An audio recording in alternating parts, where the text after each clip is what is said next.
Friends இன்னைக்கு வாழைப்பூ வடை எப்படி செய்யணும்னு பார்க்கலாமா? அதுக்கு தேவையானது வந்து 200 கிராம் பாசிப்பருப்பு எடுத்துங்க. 2 மணி நேரம் ஊற வச்சுருங்க. ஊறின பிறகு நல்லா தண்ணி வடிகட்டிட்டு ஒரு மிக்ஸி ஜார்ல மாத்திட்டு, காஞ்ச மிளகாய் 8லேருந்து 10, பல் பூண்டு ஒரு 10 இந்த மாரி மாவுல சேர்த்துட்டு மாவு வந்து அரைக்குறவா அரைச்சுங்க. நைஸா அரைச்சிங்கன்னா நல்லா இருக்காது. வாழைப்பூ வந்து நல்லா கிளீன் பண்ணிட்டு, இந்த மாரி வாஷ் பண்ணிட்டு, ஏதோ மிக்ஸி ஜார்ல அரைக்குறவா அரைச்சுங்க. அரைச்சிட்டு மாவோட சேர்த்துங்க. தேவையான அளவு உப்பு சேர்த்துங்க. கரம் மசாலா ஒரு கொஞ்சம் 1/4 டீஸ்பூன், மஞ்சள் பொடி கொஞ்சோண்டு, வெங்காயம் 2 மீடியம் சைஸ் வெங்காயம் நீளமா கட் பண்ணி இதுவும் சேர்த்துங்க. நல்லா மிக்ஸ் பண்ணிக்கங்க.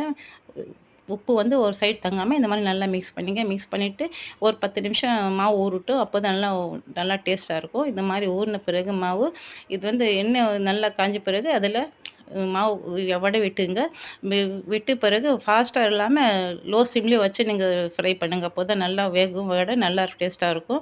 இது வந்து ஸ்நாக்ஸ் மாரி கூட சாப்பிடலாம். டீயோட இல்ல தயிர் சாதத்துக்கு தொட்டு சாப்பிடலாம். மார்னிங் இட்லி, தோசை தொட்டு கூட சாப்பிடுறது ரொம்ப நல்லா இருக்கும். இது வந்து நான் பாசிப்பருப்பு நான் சேர்த்துருக்கேன். உங்களுக்கு தேவைன்னா நீங்க கடலை பருப்பு கூட நீங்க சேர்த்துக்கலாம். கடலை பருப்போட பாசிப்பருப்பு ரொம்ப நல்லது, ஹெல்த்தியானது. அது குளிர்ச்சி கூட. அதனால தான் நான் பாசிப்பருப்பு சேர்த்துருக்கேன். இது பிள்ளைங்களுக்கு ரொம்ப பிடிக்கும். பிள்ளைங்கள்லேருந்து பெரியவர் வரைக்கும் ரொம்ப விரும்பி சாப்பிடுவாங்க. வாழைப்பூ வந்து ரொம்ப ஹெல்த்தியான ஒரு அது. இது மாரி நீங்க சாப்பிட்டு பாருங்க. என் சேனல் பிடிச்சிருந்துச்சுன்னா லைக் பண்ணுங்க, ஷேர் பண்ணுங்க, சப்ஸ்கிரைப் பண்ணுங்க.